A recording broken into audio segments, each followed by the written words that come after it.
1936 ജർമ്മനിയിലെ ഒളിമ്പിക്സ് വേദി. ഇന്ത്യയുടെ എന്നത്തെക്കാളും മികച്ച ഹോക്കി പ്ലെയർ ആയിട്ടുള്ള ധ്യാൻചന്ദിന്റെ പ്രകടനം കണ്ട് ഹിറ്റ്ലർ വിസ്മയിച്ചു പോയി. അന്ന് രാത്രി അദ്ദേഹം ധ്യാൻചന്ദിനെ തന്റെ ഓഫീസിലേക്ക് വിളിക്കുന്നു. എന്നിട്ട് ചോദിക്കുന്നു, നിങ്ങളുടെ പ്രകടനം എത്ര വിസ്മയകരമാണ്. ആട്ടെ, നിങ്ങൾ ഹോക്കിക്ക് പുറമെ മറ്റെന്താണ് ചെയ്യുന്നത്? ധ്യാൻചന്ദ് പറഞ്ഞു, ഞാൻ ഇന്ത്യയിലെ ആർമിയിൽ ലാൻസ് നായിക്കാണ്. അത് കേട്ട് വിസ്മയിച്ച ഹിറ്റ്ലർ ചോദിച്ചു, എന്ത്, ഇത്രയും മാസ്മരികമായിട്ട് ഹോക്കി കളിക്കുന്ന നിങ്ങൾ ആർമിയിൽ വെറും ഒരു ലാൻസ് നായിക്കും? ഞാൻ നിങ്ങൾക്ക് ഒരു ഓഫർ തരാം. നിങ്ങൾ ജർമ്മനിക്ക് വേണ്ടി കളിക്കൂ. നിങ്ങളെ ഞാൻ ജർമ്മനിയുടെ പൗരനാക്കാം. ജർമ്മനിയുടെ ആർമിയിൽ നിങ്ങളെ ഞാൻ കേണലാക്കാം.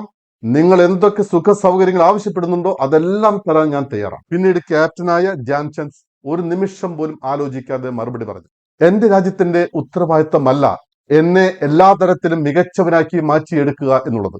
മറിച്ച് എന്റെ ഉത്തരവാദിത്തമാണ് എന്റെ രാജ്യത്തെ മുന്നോട്ടേക്ക് നയിക്കുക, എന്റെ രാജ്യത്തിന്റെ വളർച്ചയിൽ സഹായിക്കുക എന്നത് എന്റെ ഉത്തരവാദിത്തമാണ്. അങ്ങനെ രാജ്യം വളരുമ്പോൾ ആ വളർച്ചയുടെ കൂടെ നിന്നുകൊണ്ട് ഞാനും വളരുക എന്നതാണ് എന്റെ താല്പര്യം. ഹിറ്റ്ലർ ഒരു നിമിഷം നിശബ്ദനായി ഇരുന്നു പോയി. ആ ഒളിമ്പിക്സ് മത്സരത്തിൽ ഇന്ത്യ ജർമ്മനിയെ 8-1 ഹോക്കിയിൽ പരാജയപ്പെടുത്തിക്കൊണ്ട് സ്വർണ്ണ മെഡൽ നേടി. അതാണ് ചരിത്രം. അപ്പോൾ നമുക്കെല്ലാം നമ്മുടെ രാജ്യത്തിന്റെ വളർച്ചയിൽ പങ്കുവഹിച്ചുകൊണ്ട് അതിനോടൊപ്പം വളരാൻ ശ്രമിക്കാം.